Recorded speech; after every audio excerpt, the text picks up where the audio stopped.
everybody. Hello. Good evening. Well, I have just finished testifying. I answered every one of their questions as fully as I could, based on what I knew, and what I knew is what I said in my statement this morning.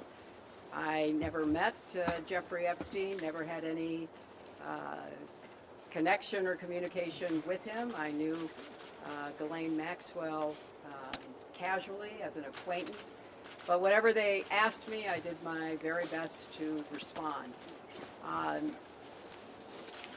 It was disappointing that they refused to hold a public hearing, so I wouldn't have to be out here characterizing it for you. You could have seen it for yourself.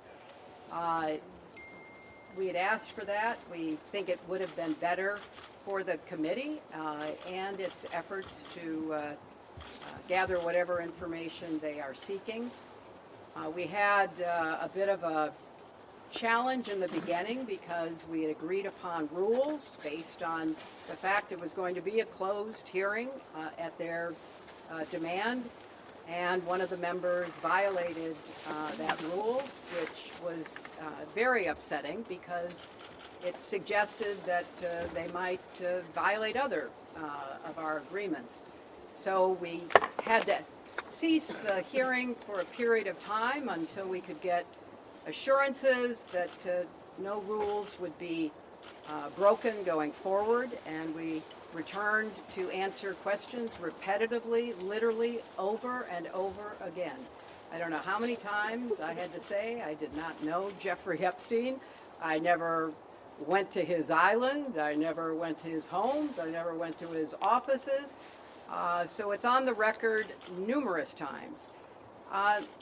It then got, at the end, quite unusual because I started being asked about UFOs and a series of questions about Pizzagate, one of the most vile, bogus conspiracy theories that was propagated on the internet, that was serving as the basis of a member's questions to me. So I can only say that the best exchange that I had came at the very end, when, contrary to every other deposition they have taken, no Republican member asked any questions about Jeffrey Epstein or Ghislaine Maxwell to anyone else they have deposed. And in fact, the Republican members didn't even show up for the deposition of Les Wexner.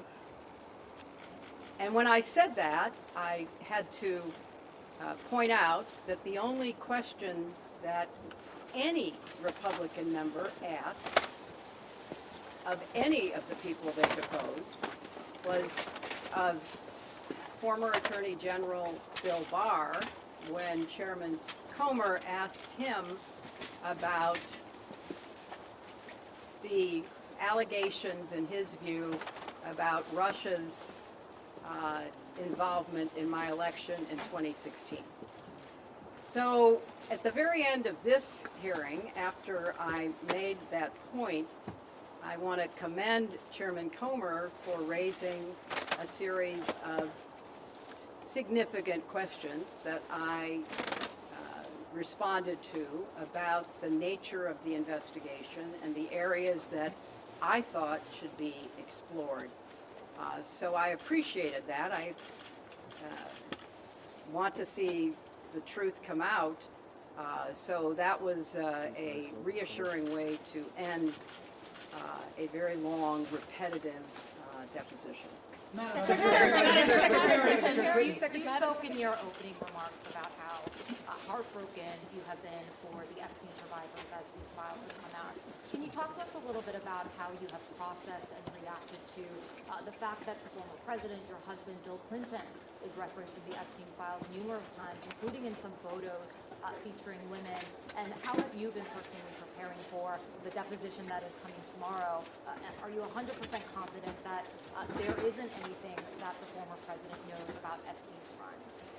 I am, and I think the chronology of the connection that he had with Epstein ended several years before anything about Epstein's criminal activities came to light, and that he was charged and sadly given a sweetheart deal, which, as I said in my statement, had that not happened, perhaps his predatory behavior could have been stopped earlier. But I think it is fair to say that the vast majority of people who had contact with him before his criminal pleas in 2008 were like most people. They did not know what he was doing. And I think that that is exactly what my husband will testify to tomorrow. Madam Secretary, do you believe this was a fair hearing, and do you still want to testify publicly, even though you did this deposition? Well, I'm not going to do it again. They had a chance to do it in public, and I wish they had done it in public. And I think they're making the wrong decision, avoiding doing it in public. I thought it was very repetitive. I thought that they asked literally the same questions over and over again, which didn't seem to me to be very productive. And then, as I said, toward the end, there were other questions that were totally off subject. So if they are going to fulfill their responsibilities to literally investigate the investigations, which is what they originally said was the scope of their work, I think they could have spent the day more productively. Madam Secretary, what was your reaction? Madam Secretary. Can I ask, why was Colleen Maxwell invited to McLaughlin Chelsea Clinton's wedding in 2010? She'd already been mentioned in a civil lawsuit by Virginia G3 before that. Jeffrey Epstein had already been convicted before. She came as the +1, the guest of someone who was invited. Madam Secretary, can you tell us your reaction, please, to the photos of your husband in the hot tub in the swimming pool? What message does it say that President Trump was I not don't called to know testify? when the video will be out. I don't know when the transcript will be out. We've asked that they be out as quickly as possible, and then you can see. Madam You can Secretary, see what was your everything. reaction to Thank you. your husband's President Trump photos was in the called. hot tub? We heard from Bill Gates concern